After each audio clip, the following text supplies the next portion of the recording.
Gracias. En cuanto llega un poquito más de gente, vamos a hacer un repaso rápido de lo que hablamos de gastro hasta ahora. ¿Okay? Recuérdenme un poquito cuáles eran los síntomas esofágicos otra vez. Dolor torácica. Después. Pirosis. Después. Regurgitación. En realidad, reflujo, la enfermedad por reflujo.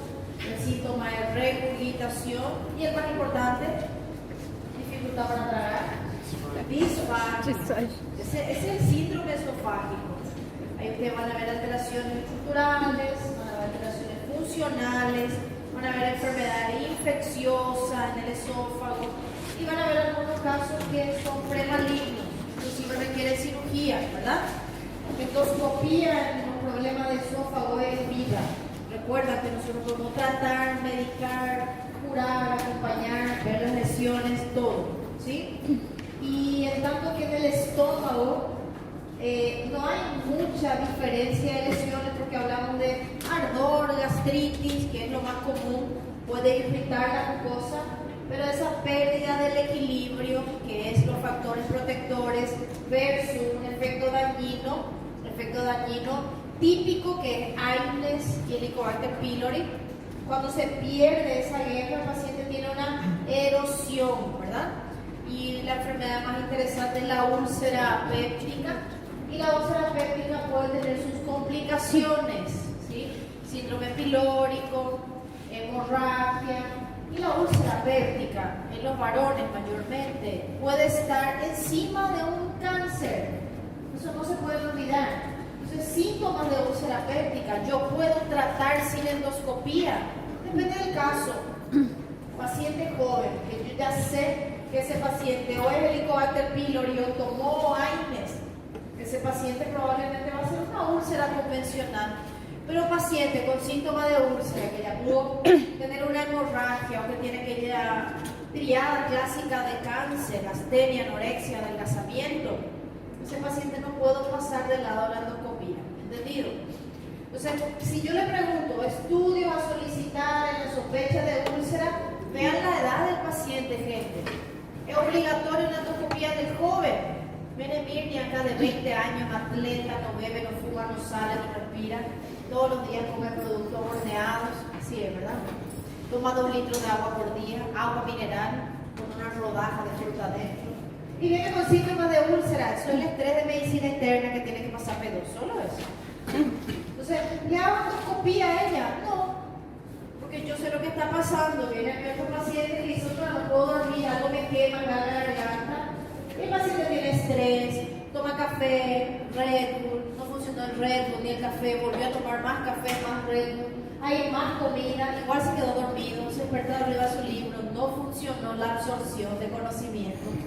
Dormí sobre el libro y no funciona ahí la entrada. Despertarte con más nervios porque está sobre la hora, el día del examen. Quieres estudiar sobre el examen, faltaste a la clase. Estás preocupado porque faltaste a la clase y no estudiaste para el examen, llegó el examen. Puede pasar eso en nuestro día a día. Pasa, ¿verdad? ¿Y qué te genera eso? Estrés, ansiedad, desespero. Ahí no se olvide, ¿cuál es el contexto de ese paciente que tiene reflujo, que tiene regurgitación? Estrés, ansiedad, comió una tonelada y se acostó a dormir, chocolate, picante, bebida, café, cigarrillo, Red Bull, estimulante. Después le estimuló mucho y ella quiere dormir, ella es antidepresivo. Se quedó muy dormido y quiere despertarse, nuevo estimulante de nuevo. ¿Sí? Vida del estudiante, vida del reflujo. ¿Voy a hacer una endoscopía ahí? No. Voy a corregir los factores antirreflujo en ese paciente. Educación de lo que desencadena la irritación, esto es más importante. Educación de la cabecera de la cama, educación de los tipos de alimentos. Y si no mejora con nada de eso, no es el estrés, ahí no me puedo olvidar de pedir una endoscopía porque puede ser una hernia de hiato, en cuanto no se opera no va a mejorar. ¿Ok? Eso es abordaje diferente de dispepsia. En la clase de úlcera yo le puse el cuadrito que está en el Harrison, que ¿qué hago cuando el paciente tiene dispepsia? ¿Qué es dispepsia? Esa molestia que yo no consigo definir bien. Parece que me cae mal la comida, a veces parece que hay reflujo, a veces parece que me arde el cólica, a veces parece que está hinchada la panza y no consigo definir qué tipo de síntoma realmente tiene mi paciente. Entonces, en esos casos de dispepsia, es interesante siempre pensar en solicitar test para Helicobacter pylori. Y esa otra pregunta que les dije, que tienen que estar preparados. Helicobacter pylori, sabemos que puedo encontrar por la endoscopía, pero están los test no invasivos, ¿verdad? Serología, test de ureasa en el aliento, el antígeno en las heces. ¿Todo bien hasta ahí? Seguimos bajando, vamos esófago, estómago y después el paciente llegó amarillo, ¿recuerdan? Paciente que llegó amarillo con síndrome ictérico, yo hablé que el síndrome ictérico es bilirrubina aumentada. ¿Por qué aumenta la bilirrubina?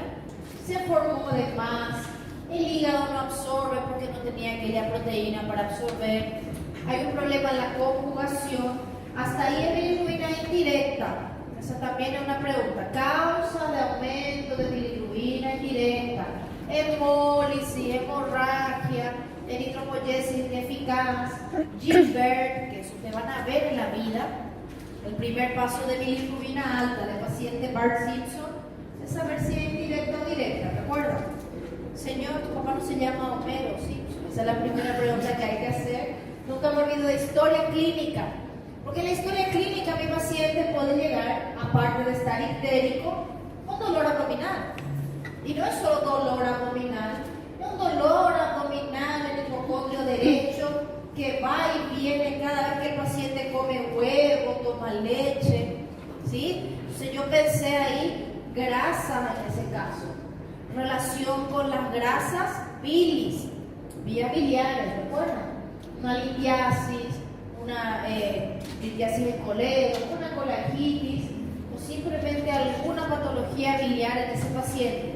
No, dolores de barra, se irradian los dos hipocondrios. ¿Qué pienso? Pancreatitis en ese paciente. ¿Qué es el cuadro más agudo, más grave? Existe una variante crónica que se ve en alcoholismo y el paciente no tiene ni en barra ni en cólico, el dolor es acá, hipocondrio derecho. Aparte de estar amarillo, tiene fiebre. Y aparte de eso, en el hepatograma, nosotros podemos encontrar aumento de GOT, GPT. Y ahí entra hepatitis aguda. Tira uma dúvida minha. Sim. A síndrome de Gilbert, ela também é genética igual a de Crignager lá? Como? A de Gilbert? É genética. É genética também? Gilbert? Sim. Ela também é. También es genética. ¿Qué pasa con Gilbert? Que En la ya no está captación. permanentemente amarillo. El paciente tiene que tener una situación extra que haga que el hígado sea más forzado. Ejemplo, consumo de alcohol. Paciente que tiene Gilbert y de repente hace un consumo de alcohol extra o más de lo habitual, o el famoso atracón, no sé cómo se dice atracón en portugués, comer en exagero, comida de fin de año, te fuiste en la casa del pariente, parece que llegaste directamente del mendigaje. Y viste ahí lo que nunca comes todo de una vez fin de año, ¿sí? Gula. Cristiano, gula, en las gulas permitidas, ¿verdad? ¿Por qué no hace eso una fiesta, sí? Acá acontece mucho su Semana Santa, fiesta. Yo ya hice guardias después de esas fechas especiales y el paciente me dice, doctora, comí una feijoada de mañana, después el día anterior me fui a un rodicio de sushi, esa noche no fuimos a churrasco. Dios mío, ¿cómo entra eso en una persona? Eso es un atracón, es causa de pancreatitis y eso es causa de forzar la enzima que mete bilirrubina para conjugar. Gilbert se queda amarillo después de los atracones, después de las bebidas, ¿está bien? Hay un evento, a veces algo infeccioso, paciente que estaba súper bien y de repente se queda con ictericia. ¿Cuál es el tipo de ictericia de Gilbert? Indirecta. Recuerden que la bilirrubina no entró al hepatocito. Klinger-Nagar, ¿qué pasa? No conjuga.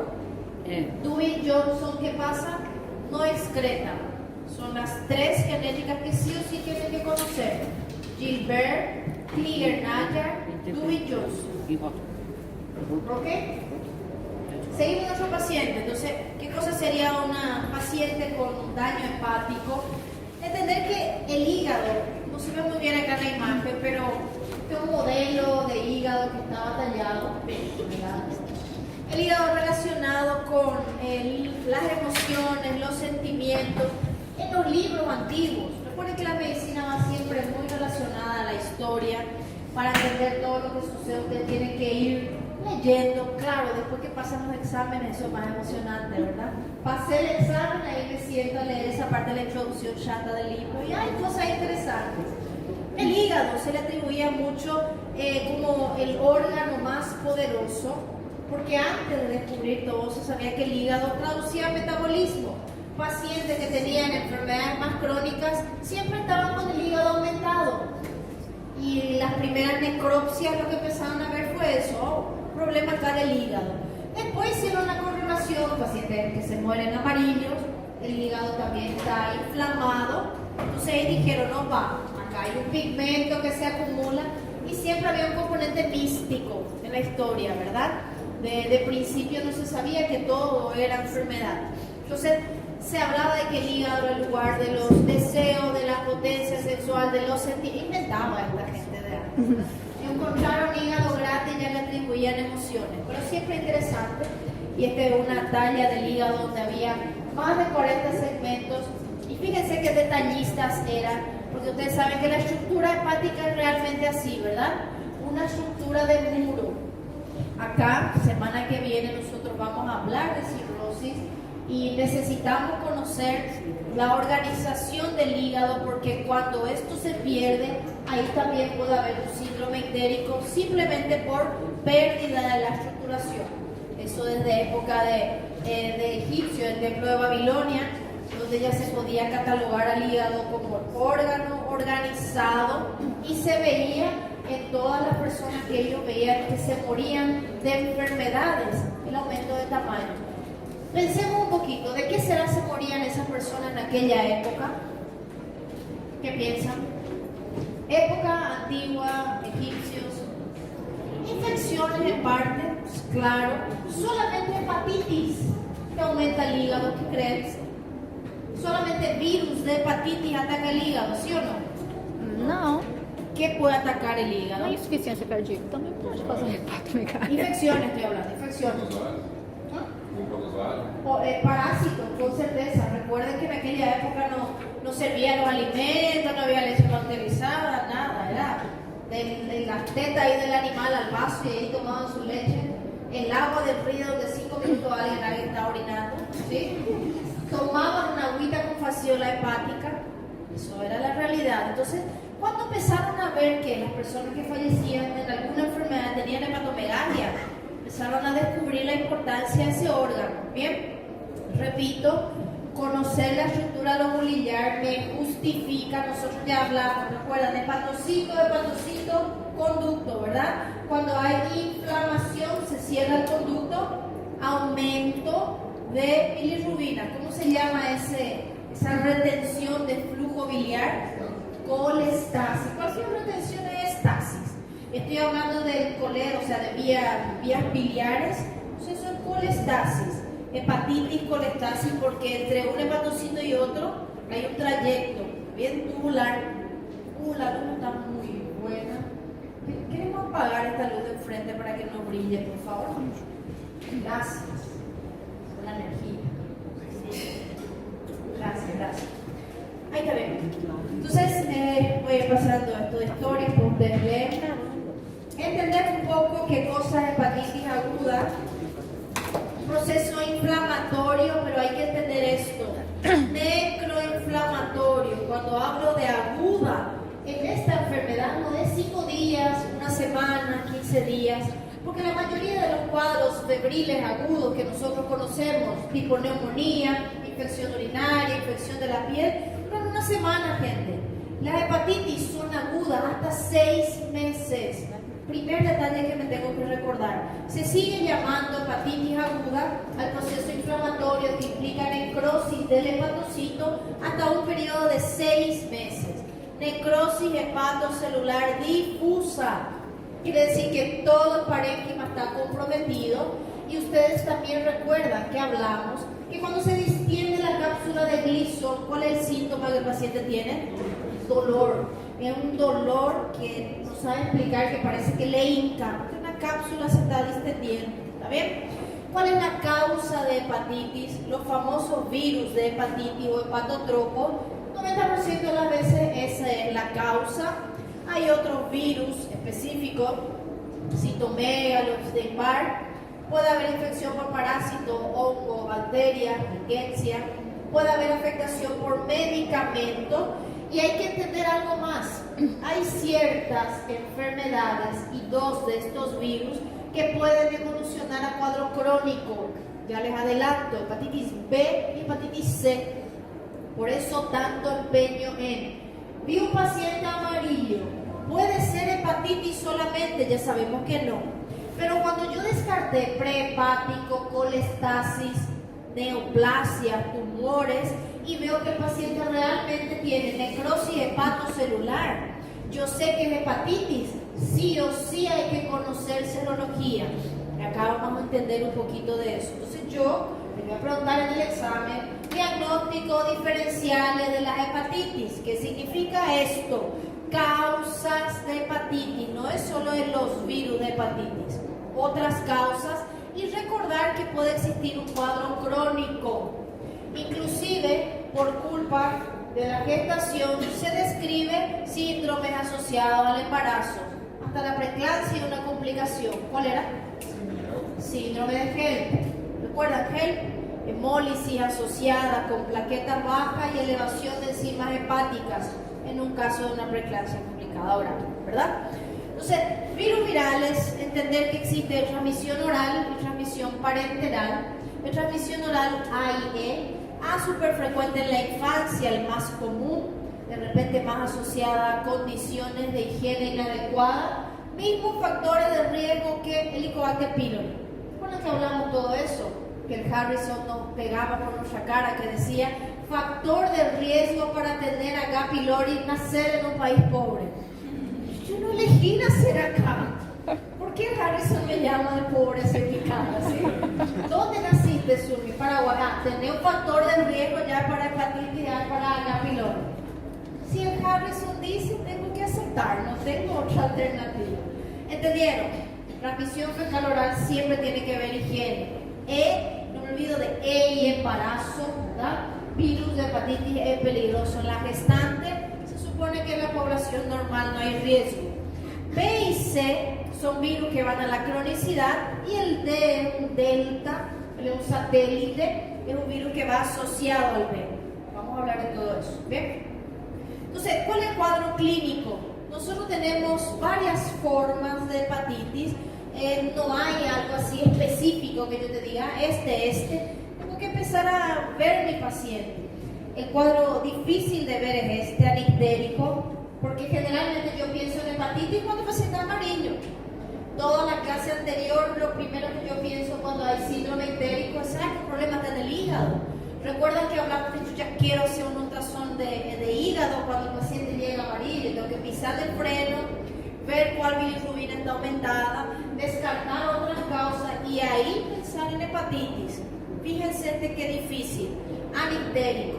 ¿Cómo puede ser eso, gente? Cuadro febril agudo, de acuerdo al contexto, una persona con fiebre, por eso muchas veces se solicita un hepatograma y puede haber GPT aumentado sin bilirrubina aumentada. Puede acontecer, raro, pero puede acontecer.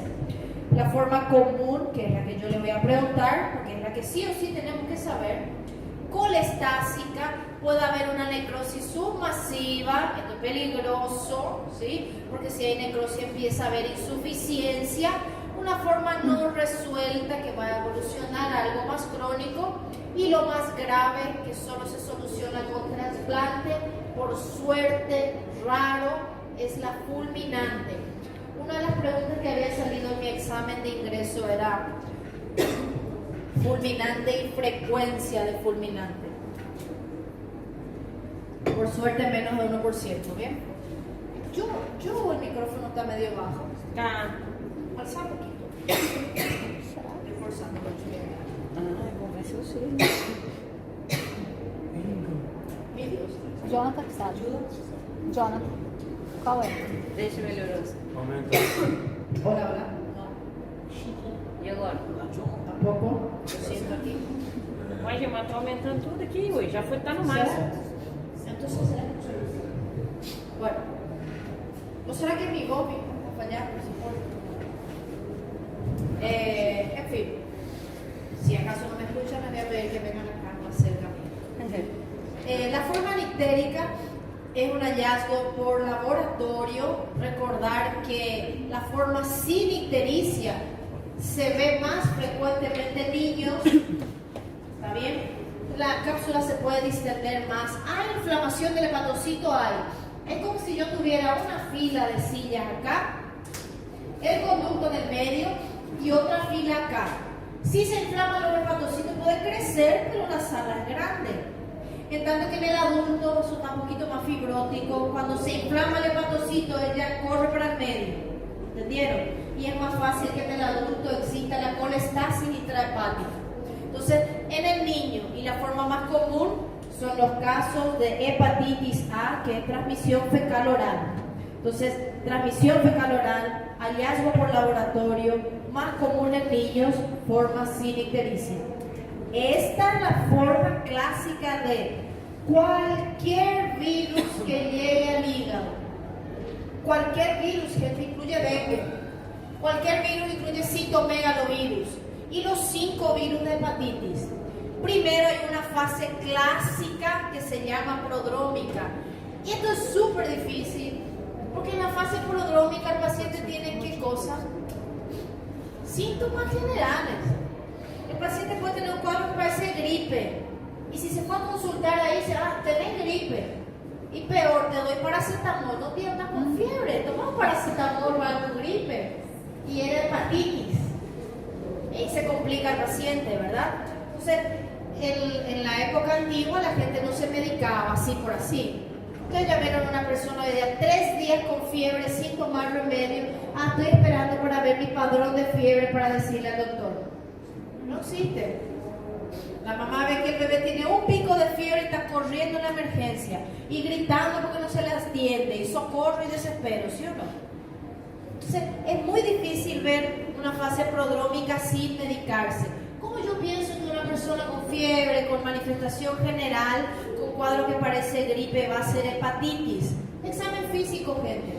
Ese paciente va a empezar a tener hepatosplenomegalia, que un cuadro común no te daría. No vino a consultar aquí, ya vino en la etapa ictérica.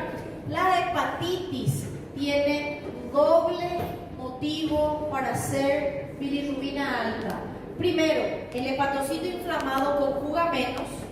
Segundo, el hepatocito inflamado cierra el conductillo biliar y eso se llama colestasis. Si hay colestasis, no hay pigmento biliar que pasa a las heces. Recuerdan que hablamos de eso. Y hay pigmento biliar que se elimina por la orina. Entonces, hipocolia, coluria, eso es colestasis. Y la colestasis puede ser intrahepática. Y no precisamente voy a tener bilirrubina directa aumentada. Porque aparte de eso, hay un hepatocito enfermo que no conjuga. A veces la bilirrubina aumentada va a ser mixta, las dos. Una parte porque él no está trabajando bien, entonces indirecta, y otra parte porque está trancado el conducto, entonces directa. ¿Se entendió? Siguiente, después de estas 2 semanas, acá es importante, porque una semana de prodrómica, 2-3 semanas de ictericia, estoy ahí casi un mes, y después de ese tiempo, pasamos una semana en desaparecer los síntomas, y como cualquier virus, existe el riesgo que el paciente se quede con algo que se llama síndrome postviral. Si alguna vez alguien de ustedes tuvo dengue, ¿qué pasa con el dengue cuando usted cura? Porque dengue se acaba en 5 días, no se morir está bien pronto, así es dengue. Dengue hemorrágico, se murió ya, sobrevivió en una semana. ¿Cuál es el problema post-dengue? Prurito puede ser un problema. Segundo problema, los medicamentos para la energía se fabricaron toditos en el post-dengue. Y ahora hay otro post súper famoso que es el post-COVID. Hay millones de cosas que se atribuyen al post-COVID, ¿verdad? Pero lo más común de los cuadros post-virales es la astenia. El paciente se queda con poca energía. Súper común en la hepatitis. hepatitis. Y les voy a sumar algo más. Los virus de hepatitis más peligrosos, y eso porque estoy hablando del reumato con otro grupo, medicina interna 3. Los virus de hepatitis suelen generar muchísimo dolor articular y dolor muscular. Vamos a hablar de un cuadro convencional. Tuvo fiebre, tuvo malestar, se quedó un poco amarillo, dolió la panza, subió la bilirrubina, subió GOT, GPT, náusea, vómito porque hay un problema de bilis, de alimento, de absorción, mejoró y se quedó con dolor articular, dolor muscular, debilidad. Toda esa frescurita puede durar 2 meses. Es mucho tiempo 2 meses de enfermedad, ¿ok? Eso es lo común en la hepatitis. ¿Entendido? Cuadro común. La forma colestásica no es tampoco tan rara, puede ser solo colestasis. Lo que caracteriza es la bilirrubina más alta y la ictericia aquí puede durar hasta 2, 3 meses. El cuadro convencional 1 mes, 1 mes y medio. El cuadro de colestasis 3 meses. ¿Qué pasa con la forma colestásica?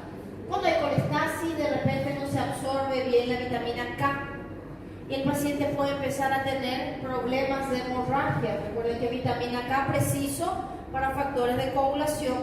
Entonces, este paciente puede coincidir con algún sangramiento de encías, etc. Y otra forma colestásica puede ser causado por algunas bacterias y virus. Un ejemplo también, aparte de cualquier virus, es la leptospirosis, ¿okay? Que te puede dar ictericia, hemorragia, fiebre amarilla, te puede dar ictericia, hemorragia, y cualquiera de los virus. Para quienes llegaron, vuelvo a repetir, hepatitis quiere decir inflamación del hígado, no quiere decir que yo tengo virus de hepatitis, puede ser cualquier infección. La otra forma sería más rara por suerte, pero en este caso yo empiezo a tener una necrosis persistente. La primera sospecha de que está necrosando el hepatocito y no para de necrosar es fiebre. La hepatitis convencional tiene fiebre en la fase prodrómica, un poquito de fiebre en la fase ictérica, o sea, una semana y media y paró la fiebre. Cuando yo tengo 1 mes de fiebre, no es normal. Pero la hepatitis duraba 2 meses sin fiebre, color amarillo, poco de dolor, náusea, pero sin fiebre. Fiebre que no mejora, sospeché que se sigue muriendo el hepatocito, ¿está bien? Y esto es peligroso. ¿Por qué es peligroso? Porque empieza a tener afectación de la función del hígado. Y esa es otra clase de semana que viene, pero vamos a hablar de 3 funciones del hígado que van a meter en la cabeza. Primero, el hígado sintetiza proteínas. Cuando empieza a tener función alterada, las proteínas bajan. El paciente tiene albúmina baja. Segundo, el hígado se encarga de equilibrar o del metabolismo del amoníaco, que es producto catabólico de las proteínas, del músculo. Todas las personas que se mueven forman amoníaco en su vida. Entonces, el hígado se encarga de equilibrar eso. Si el hígado no está funcionando y acontece un desequilibrio del metabolismo del amoníaco, repercute directamente en los neurotransmisores. Y eso todo se conoce como encefalopatía hepatoamoniacal. ¿Está bien? O simplemente encefalopatía hepática. Hipoproteinemia con sus edemas. Y la tercera misión, también ya les dije recién,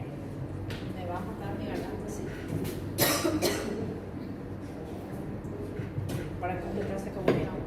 ¿No está bien? está súper, no sé, estoy gritando. Ô, Jonathan, dá uma olhada aqui, vai que eu mexi errado. ¿Será que nos vamos a cambiar de una fuente a otra, Jonathan? Bueno, les decía, 3 problemas hepáticos interesantes: encefalopatía, proteínas bajas, factores de la coagulación alterada. Paciente que tiene clínica de hepatitis, dolor de barriga, náusea, vómito, fiebre, está amarillo, hepatograma alterado es que GOT, GPT alto, eso es itis, hepatitis, pronto. ¿Cuál es el motivo? No sé, no interesa. Yo ya sé que tiene hepatitis por ahora. Después buscamos el motivo. Todo el mundo hepatitis hepatitis va a saber diagnosticar, ¿sí o no?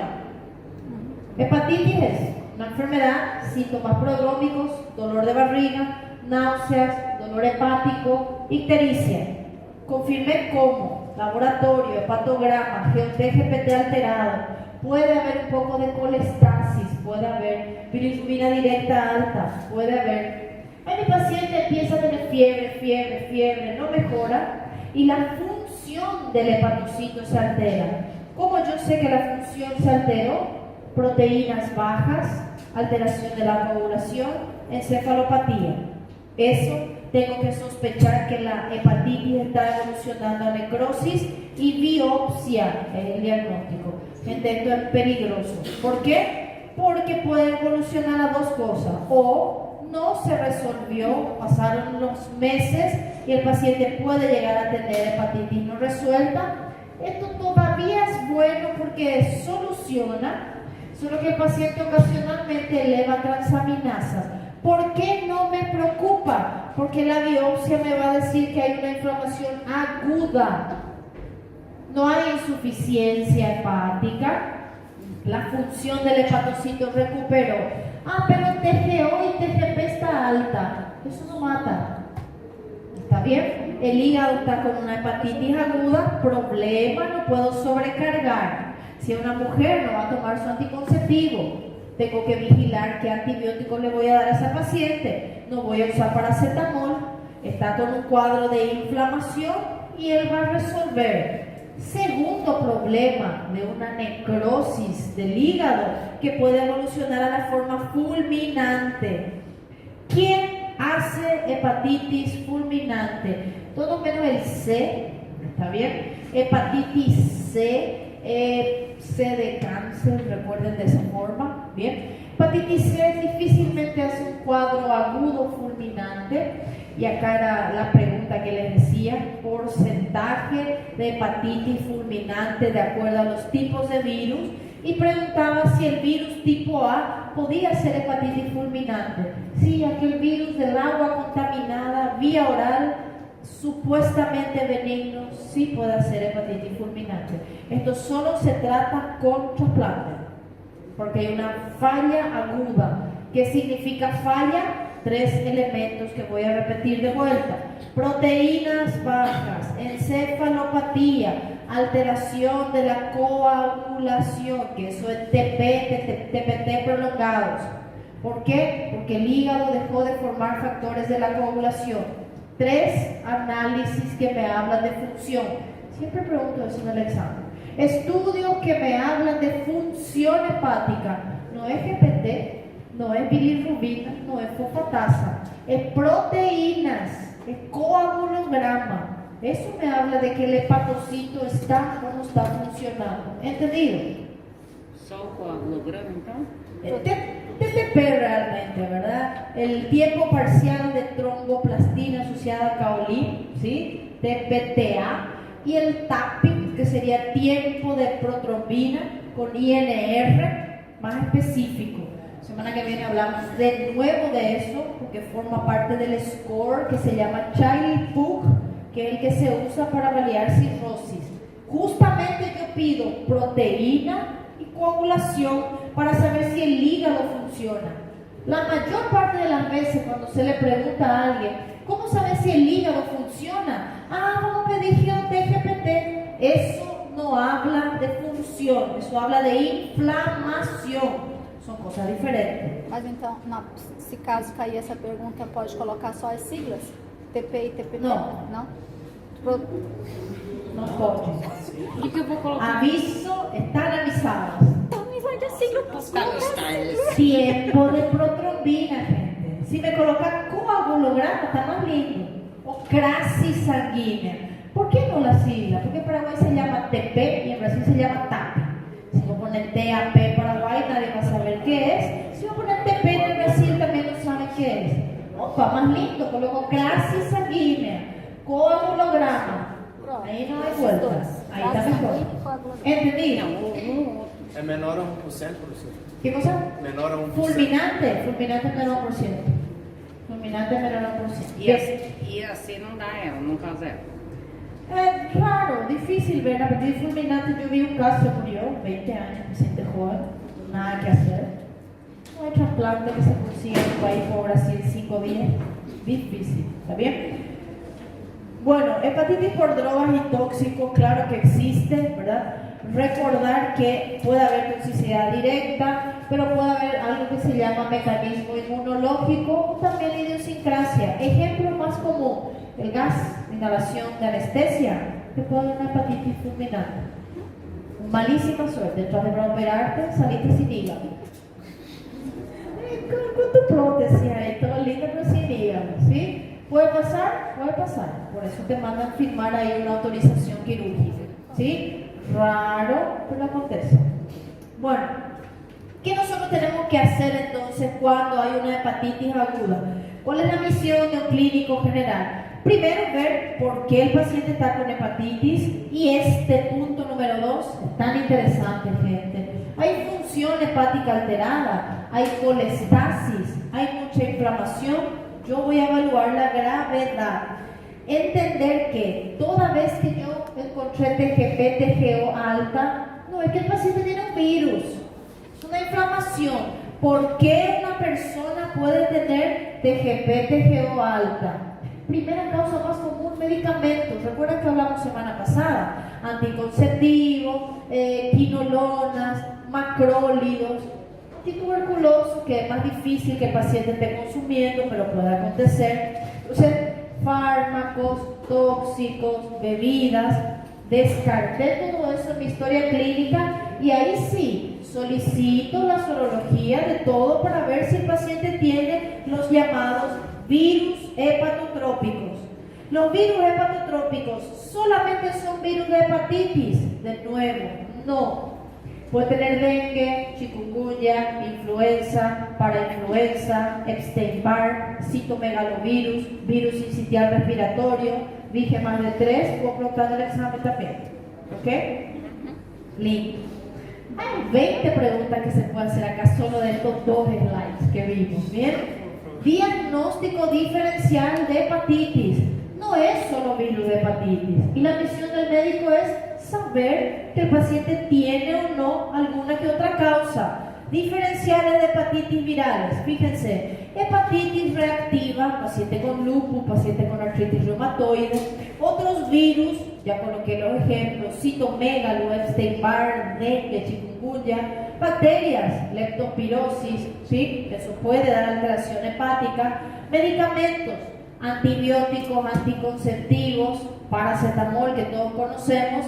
Hepatitis autoinmune. Hepatitis autoinmune se ve en pacientes que tienen lupus, que tienen AR, son anticuerpos específicos, se llaman anticuerpos antimitocondria, anticuerpos antimusculo liso.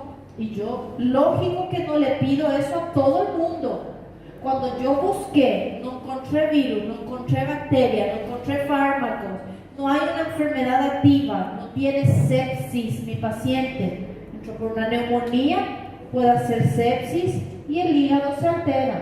Entonces, no es que siempre que aumentó TGP, TGO, solo virus de hepatitis. ¿Entendido? Esto es interesante. Las hepatitis virales tienen su periodo de latencia, los síntomas, cambios de laboratorio, cambios histológicos, cuadro clínico, y recordar que B y C pueden ir a la cronicidad. Este es más común, este es un virus que no es citopático. Esto sí o sí es memoria, pero se pregunta mucho. Puedo preguntar yo, puedo caer en otro examen de la vida. Periodo de incubación de hepatitis A. Detalle. A veces un libro te dice 15 a 50 días. Yo no voy a entrar en esa frescura de preguntarle días exactos. Yo lo que quiero que ustedes entiendan es lo siguiente. Hepatitis A, más o menos un mes y medio. Gente, es vía oral. ¿Qué desayunaste hace un mes atrás? Contame. ¿Qué desayunaste, Ana, hace un mes y 2 días atrás? ¿Qué desayunaste, Mente?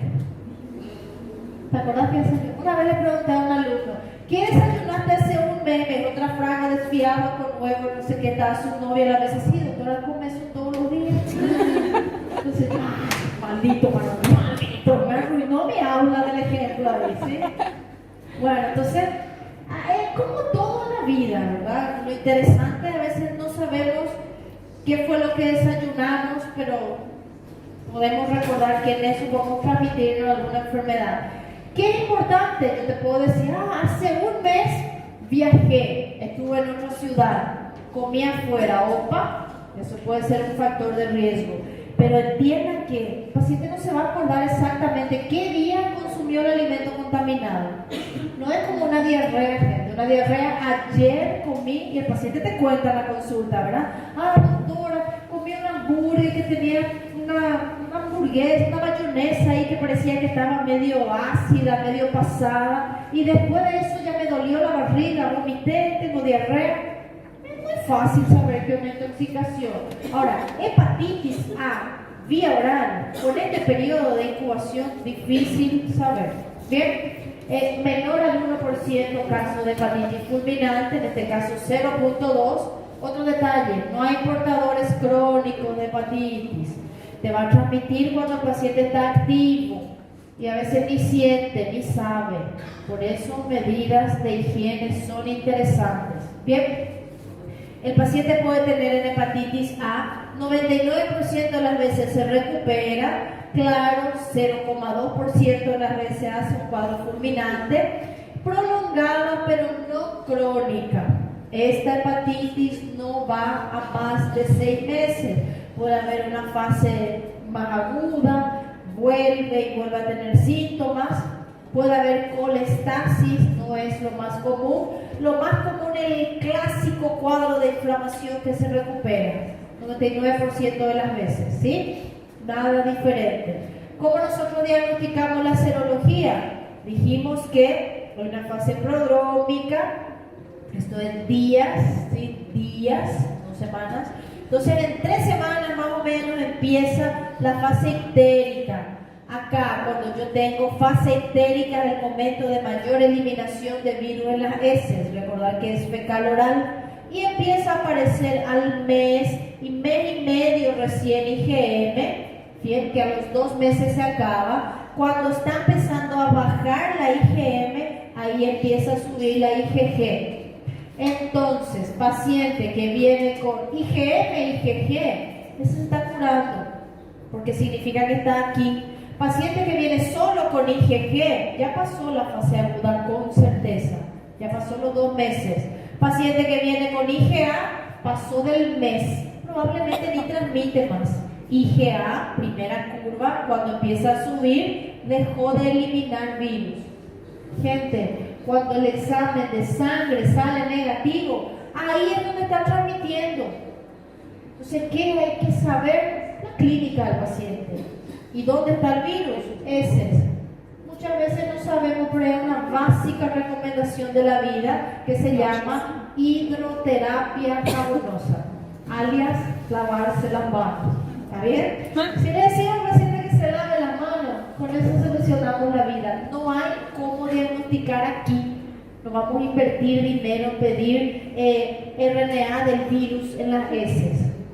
E pode ficar assim, retransmissão, não? Repetitivo? Hepatitis A no tanto, no hace un cuadro de portador crónico, ¿sí? Él ya tiene inmunidad forever, no va a tener un problema. Si no tuvo la mala suerte de ser aquel 0,2 que se va a morir, tiene una recuperación espontánea buena. Bien, hepatitis A, mejor pronóstico. Vía oral, más común en la infancia, transmite cuando no hay nada en la sangre. ¿Entendido? Hepatitis B es el único HEPA-DNA virus. Entonces, ya que es el único HEPA-DNA, hay el nombre que te dice, único virus de hepatitis que es DNA, peligroso. Ahora bien, si ustedes no se acordaron quién comieron hace un mes, por lo menos se tienen que acordar en 6 meses quién. ¿Ok? Porque recordar que cada transmisión no es fecal oral. A cada transmisión es sexual. Recordar que esta es una enfermedad de transmisión sexual. Entonces, si no se acuerdan del desayuno, yo les perdono. Pero si no se acuerdan con quién desayunaron, por el amor de Dios, gente. Ahí vamos a suspender el carnaval. ¿Qué? ¿Viste? Mejoró los casos de virus de hepatitis B cuando era COVID, porque no había carnaval. Entendido. Virus de transmisión parenteral. ¿Cómo se puede adquirir este virus? Transmisión de madre al feto, transmisión sexual, vía sanguínea, drogadicción, factores de riesgo similares para ITS, promiscuidad, hábitos sexuales impropios, etc. ¿Entendido? Eso hay que recordar. ¿Qué pasa con virus de hepatitis B? Opa, de 0,2 ya llegó a 1%. Es más probable que te pueda dar. Es poco, pero aún así es más peligroso. ¿Qué me preocupa en hepatitis B? Hepatitis B no se acaba rápido. Hepatitis B puede evolucionar a cáncer, puede evolucionar a cirrosis, puede evolucionar a hepatitis crónica. No es mucho, el 10% de los casos, pero aún así me tengo que acordar. ¿Entendido? Puede ir a cirrosis, puede ir a cuadro crónico, puede ir a cáncer. ¿Sí? Hepatitis B necesitamos eliminar. ¿Cómo se presenta? Cualquiera de esas formas que hablamos. Anictérica, aguda clásica, colestásica, falla subaguda, necrosis, fulminante. Cualquiera de las formas se puede presentar. Entonces, ¿cómo diagnostico? Así. Y esta es la pregunta. Voy a volver a este cuadro. Primero vamos a mirar este. ¿Qué pasa con este cuadro aquí? ¿Se recuerdan que el otro yo le puse días, verdad? Aquí es semanas. Vamos a ver en el primer momento qué pasa con el paciente. Fíjense, el paciente empieza a tener antígeno de superficie, después tiene antígeno E. Esto es el momento que está replicando. Acá comienzan los síntomas. Cuando hay síntomas agudos, yo le hago hepatitis, antígeno de superficie y antígeno de replicación, y ellos van a empezar a dar positivos. Opa, le tengo que hacer un anticuerpo. ¿Cuál es el anticuerpo de enfermedad aguda? IgM, ¿pero de qué? ¿Anti qué? Se llama IgM anticore, ¿sí? Porque hay varios tipos de antígenos de hepatitis B. Entonces ustedes van a colocar HB, que es de hepatitis B, C, que es el core, también el tipo de antígeno, y el anticuerpo anti-HBC. IgM es el que me habla, aquí estamos gente, en esta línea negra más oscura, cuando está el pico de los síntomas. Eso me habla de enfermedad aguda, ¿entendido? El único virus que es DNA. Entonces yo puedo hacer test de DNA, mucho más caro. Então, eu vou pedir anti-HBC IgM. Exactamente, anti-HBC IgM. ¿Se está replicando? Sí.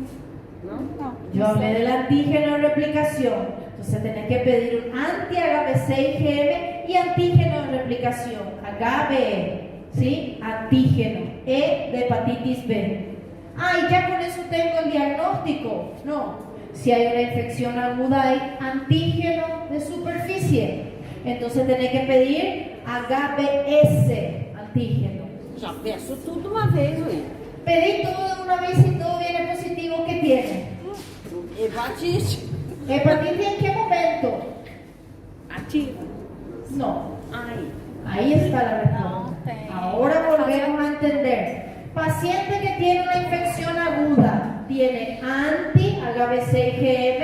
¿Todo el mundo entendió dónde estamos ahí? Antígeno core, ¿sí? Anticuerpo IgM, y tiene el antígeno de superficie positivo. ¿Entendido? El paciente tiene antígeno de superficie, tiene anti-HBC, pero aparece anti-antígeno de superficie. Voy a mostrar acá. Anti-antígeno de superficie. Opa, ese paciente está evolucionando a un momento más tardío. Vuelvo para acá.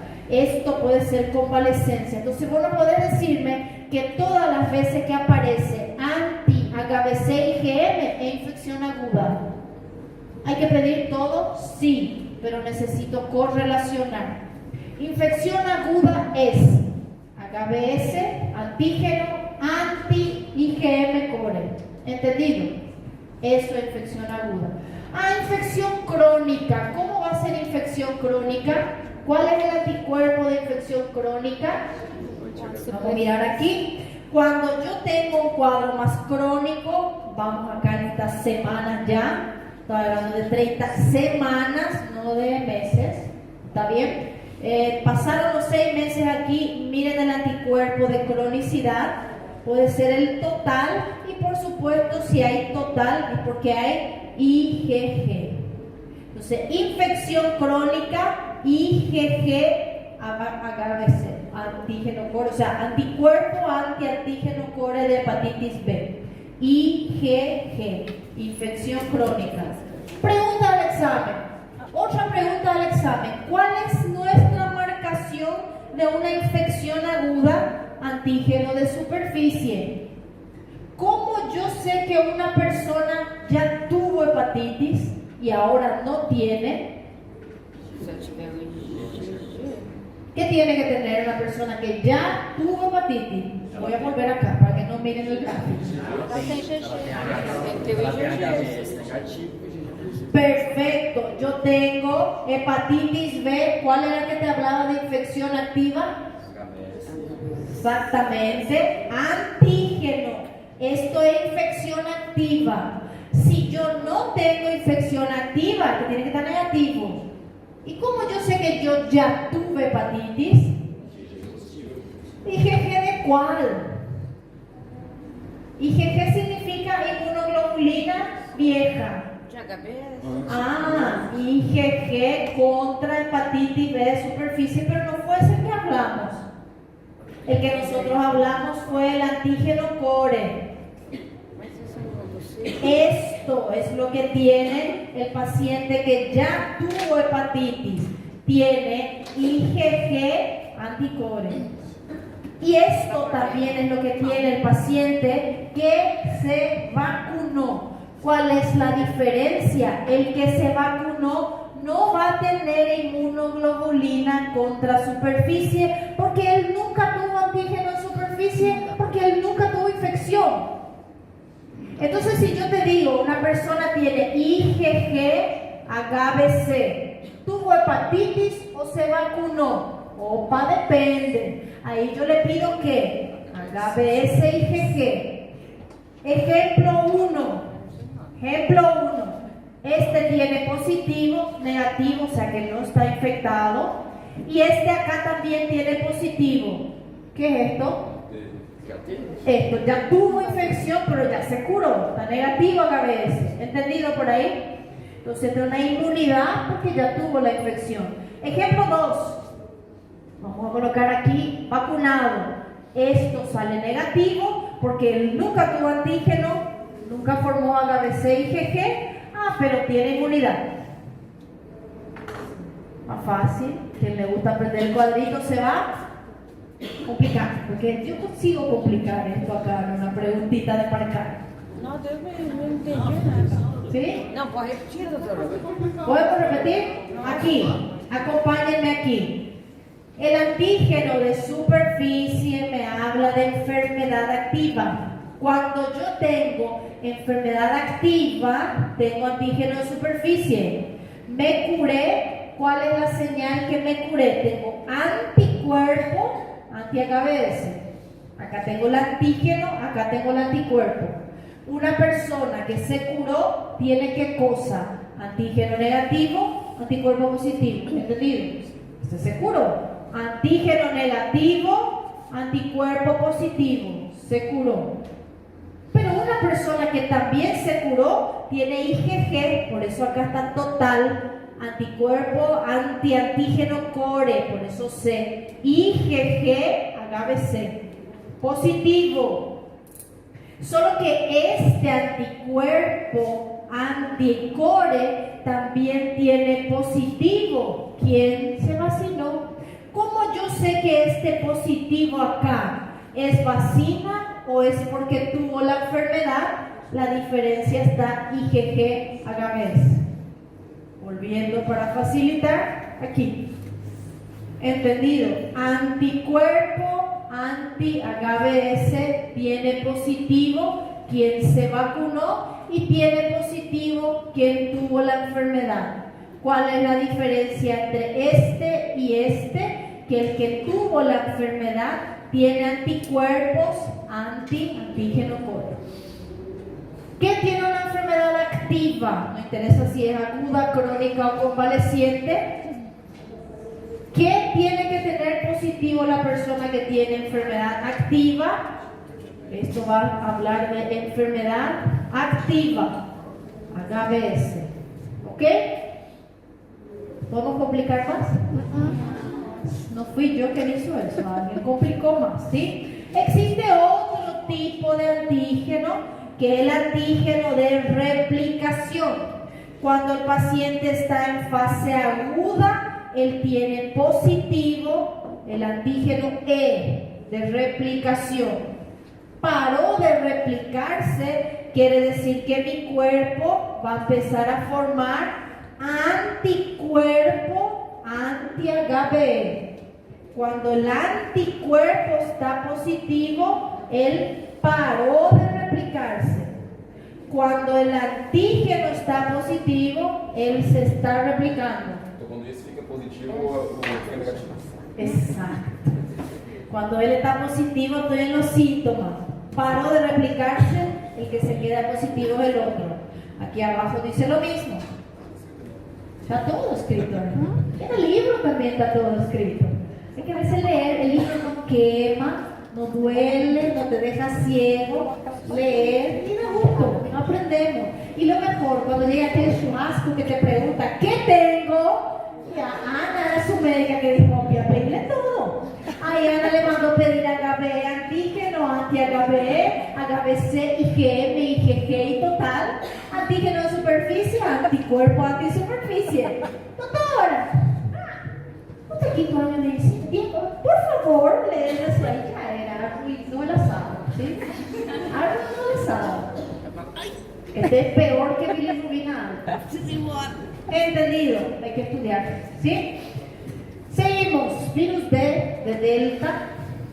El virus Delta es un virus que recubre, fíjense esto gente por favor, el virus Delta precisa tener hepatitis B allí presente. ¿Qué significa HBs antígeno? Enfermedad activa. Miren, HBs antígeno es aguda, convaleciente o crónica. Pronto, el único momento donde él está presente. El virus D necesita tener hepatitis B para que él coexista. ¿Está bien? Tiene la misma incubación que hepatitis B, es una coinfección que favorece la cronicidad. Su diagnóstico es más fácil, es como hepatitis A. IgM e IgG pronto acabou. Então, a hepatite D só tem quem já teve B. É isso? Quien está teniendo la B, no es quien ya teve. Quien está teniendo, porque quien tiene antígeno de superficie, quien está activo. Si vos no estás cursando una hepatitis B, no podés tener hepatitis D, porque la hepatitis D recubre el antígeno de superficie de la hepatitis B, entonces una coinfección. No podés tener virus D si no tenés virus B. Por eso salté A, B, D y nadie me preguntó. ¿Y la C? Nadie está atendiendo la clase. Doctora, saltaste de la B para la D. No precisa tener orden. ¿Sí? Está. Bueno, el virus C también es RNA. Es un virus que también es de transmisión parenteral. Entonces, también están los factores de riesgo sexuales, gestación, uso de drogas, transfusiones. Se asocia mucho a transfusiones. Por suerte, hoy en día, gente, las personas que van a donar sangre y demás, se hacen todos los test correspondientes. No es que se agarra cualquier muestra, ¿está bien? Eso, por suerte, ya se eliminó. Igual hay muchos casos de hepatitis C de personas que agarraron hepatitis C, qué triste, ¿verdad? Te pasan un paquete de transfusión y viene ahí con el virus. Hay casos reportados, este es el más frecuente, también en casos de hemodiálisis se ve virus C. Bien. Otra pregunta que voy a hacer. Tengo una emergencia, voy a recibir sangre de alguien o voy a manipular y tengo miedo de estos virus acá, que son virus de transmisión directamente. ¿Qué estudio le pido a mi paciente para saber si él está ahora con virus C, si él está ahora con virus B? Ahí la laboratorista te dice, hey, solo tengo un laboratorio limitado, no puedes pedir todo como la doctora Ana. ¿Cuál querés? Superfície. No, PCR no usamos en ningún momento, gente. Superfície. Antígeno de superficie de hepatitis B. El único que me va a hablar de una infección activa. Si está activa, hay carga viral para transmitir. ¿Ok? En tanto que virus C es IgM de virus C. Eso me habla de una infección activa. ¿Ok? IgM de virus C. Puedo hacer test de reacción en cadena de la polimerasa. Recuerden del costo. Recuerden que eso te va a hablar del virus. ¿Hace cuánto tiempo que tiene? No sé. El único que me va a decir tiempo, infección, actividad es el antígeno y el anticuerpo. ¿Ok? Bueno, virus E, el otro que también es fecal oral, igual que el A. También corto tiempo de incubación, este es el más corto. Recordar que el A era 15 a 45 días, que el B, el C y el D, no sé si hablamos por aquí, tiene un intermedio, el C de 60 días, el B y el D hasta 6 meses. Bien. Virus E es vía oral, curso limitado, en realidad es 1% aquí, igual que el resto. ¿Dónde está el problema de E? E de embarazo. Le agarró a una gestante y hay 1 cada 5 que puede ser una complicación. Es muy grave en gestantes, ¿entendido? E de embarazo. Otros virus que me dan hepatitis, ya mencionamos, ¿verdad? Herpes, fiebre. Linda pregunta para el examen también. Otros virus que dan hepatitis. Acá te puedo hacer 23 preguntas abiertas. Solo 7 de marcar. Ué, desde que você fale qual vai ser. ¿Puedo hacer un examen solo de hepatitis? Tira férias. ¿Cómo? Preciso de fe, preciso. Ya sé ir con consejo, no, ya sé ir con consejo. Bueno, hepatitis aguda. ¿Qué pasa con la hepatitis aguda y tratamiento? Depende de la causa, lógico. Medidas de soporte que ustedes van a tener que indicar y saber y mandar. Acá nadie le va a preguntar dosis del ritonavir o del tenofovir o del entrecavir. No, gente. Ni siquiera nosotros prescribimos esos medicamentos. El gastro prescribe.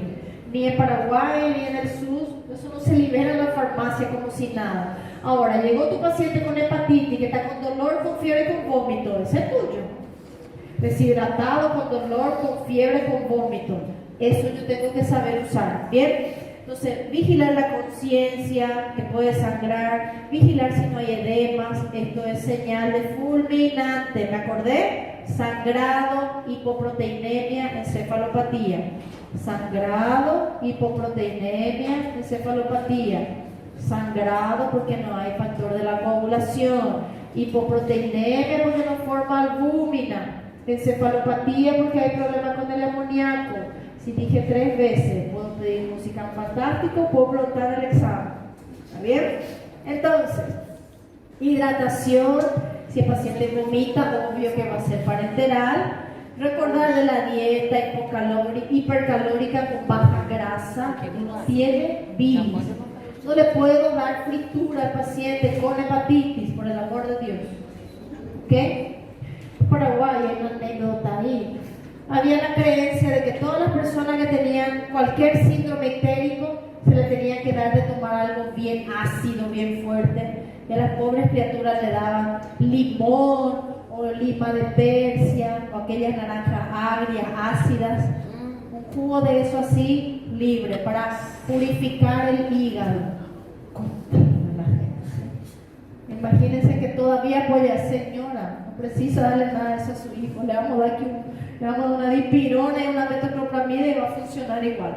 ¿Entendido? Problema con el paciente que tiene un cuadro grave, las fallas agudas van a útil, pero les recuerdo que solo mejoran con trasplante. Hepatitis B y C llevan antivirales específicos. Niaciclo ni ganciclo hoy en día son otros antivirales. No consideren esto, ¿está bien? Usamos interferón en ellos. Hepatitis crónica, el tiempo de corte es 6 meses. ¿Qué me lleva a la hepatitis crónica? No es solo virus. Hepatitis crónica, una inflamación hepática por más de 6 meses. Si es virus, ya sé la causa. El problema de la hepatitis crónica, que puede ser secundario a esteatosis. Recuerden que la esteatosis acontece después del alcohol, eso ya sabíamos, pero la causa hoy, 2023, más común de esteatosis hepática o famoso hígado graso, no es alcohol, gente. ¿Alguien sabe cuál es? Dislipidemia, falta de actividad física, obesidad, mala alimentación.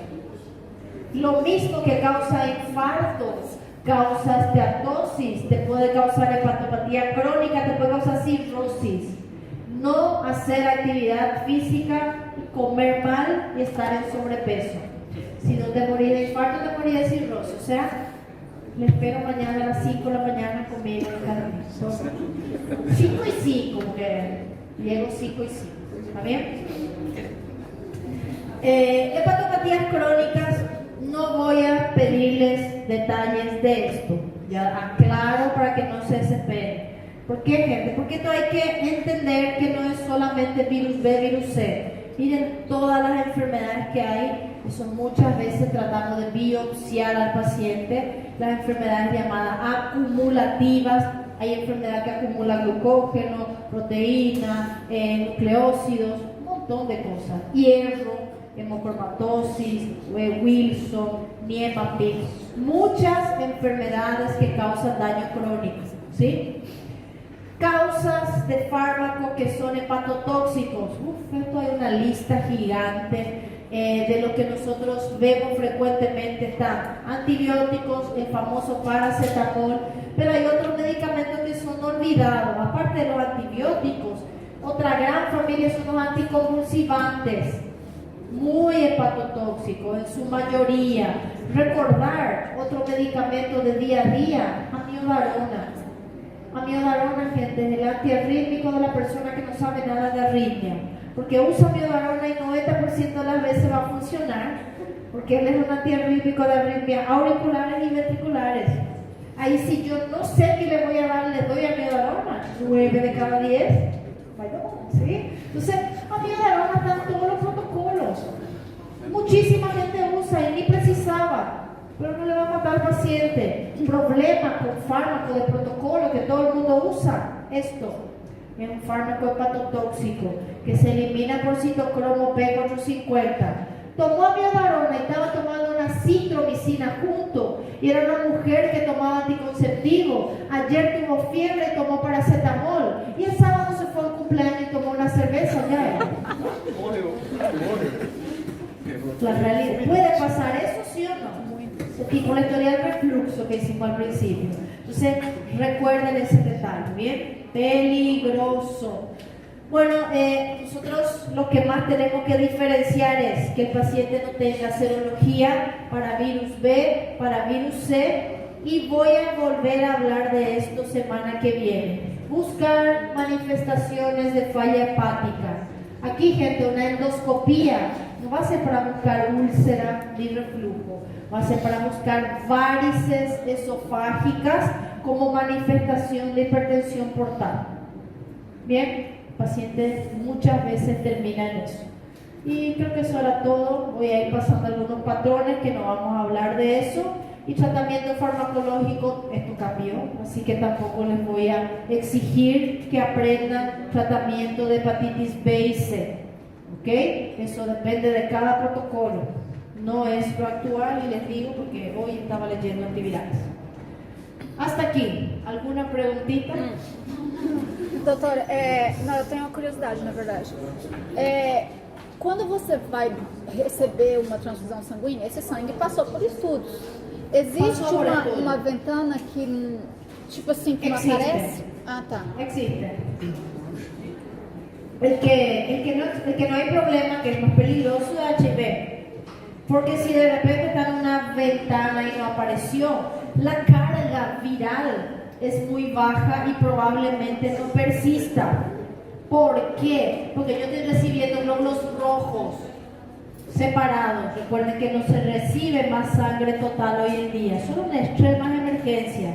El glóbulo rojo, él pasó por un proceso de aféresis, ¿sí? Estos antígenos se pueden pegar, hepatitis y demás.